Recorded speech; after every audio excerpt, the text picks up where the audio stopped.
Hello welcome back to my channel. അപ്പോൾ ഇന്നത്തെ വീഡിയോയിലേക്ക് എല്ലാവർക്കും സ്വാഗതം. അപ്പോൾ ഇതൊരു ചമ്മന്തി ഉണ്ടാക്കാൻ വേണ്ടി എടുത്ത് വെച്ചതാട്ടോ. അപ്പോൾ അത് തൊട്ടപ്പുറത്ത് പഴം പൊരിക്കാനും റെഡിയാക്കിയിട്ടുണ്ട്. അങ്ങനെ അത് അടുപ്പത്ത് പാന് വെച്ചു, കുറച്ച് ഓയിൽ ഒഴിച്ചു. ഇനി ഇതായി തക്കാളി, വറ്റൽമുളക്, സവാളയും കൂടി അതിലേക്ക് ഇട്ട് കൊടുക്കുക കേട്ടോ. ഇനി നല്ലോണം ജസ്റ്റ് ഒന്ന് വാടി വരുന്ന വരെ ഒന്ന് ഇളക്കി കൊടുക്കാവേ. പിന്നെ അതാ തൊട്ടപ്പുറത്ത് ഞാൻ പഴം പൊരിക്കുന്നുണ്ട് കേട്ടോ. പഴം അതാ ചെറിയ ചെറിയ കഷ്ണങ്ങളാക്കിയാണ്ട് പൊരിക്കുന്നുണ്ട്. അപ്പോൾ അത് ഏകദേശം കുറച്ച് നല്ലോണം വാടിയിട്ടുണ്ട്. ഇനി ഇത് മിക്സിൻ്റെ ജാറിലേക്ക് വെച്ചിട്ടുണ്ട് കേട്ടോ. ചൂടാറിയിട്ടേ പൊരിക്കാൻ പറ്റുള്ളേ. അപ്പോൾ അതിനിതാ പഴംപൊരി റെഡി ആയിട്ടുണ്ട് കേട്ടോ.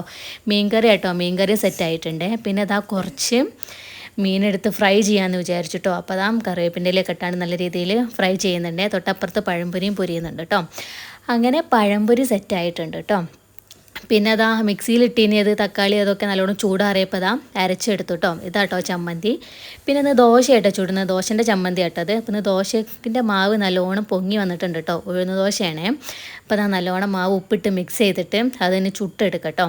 അപ്പോൾ അതാ നല്ല രീതിയിൽ ചുട്ടെടുത്തിട്ടുണ്ട് കേട്ടോ. പിന്നെ ഇന്ന് ഇതാ ജ്യൂസായിട്ട് 2 തരം ജ്യൂസ് ഉണ്ട് കേട്ടോ. ഒന്ന് ഇതാ പിസ്ത വെള്ളമുണ്ട്, പിന്നെ ഒന്ന് പൈനാപ്പിൾ ജ്യൂസും ഉണ്ട് കേട്ടോ. അപ്പോൾ അത് ഗ്ലാസ്സിലേക്ക് ഒഴിച്ച് വെക്കാവേ. അപ്പോൾ അതാ ഗ്ലാസ്സിലേക്ക് ഒഴിച്ച് വെച്ചു. 2 എണ്ണം വീതം ഒഴിച്ച് വെച്ചു കേട്ടോ. പിസ്തയും പൈനാപ്പിളും രണ്ടും എടുത്തിട്ടുണ്ട്. പിന്നെ അതാ ടേബിൾ മേലേക്കൊക്കെ സെറ്റാക്കി വെച്ചിട്ടുണ്ട്.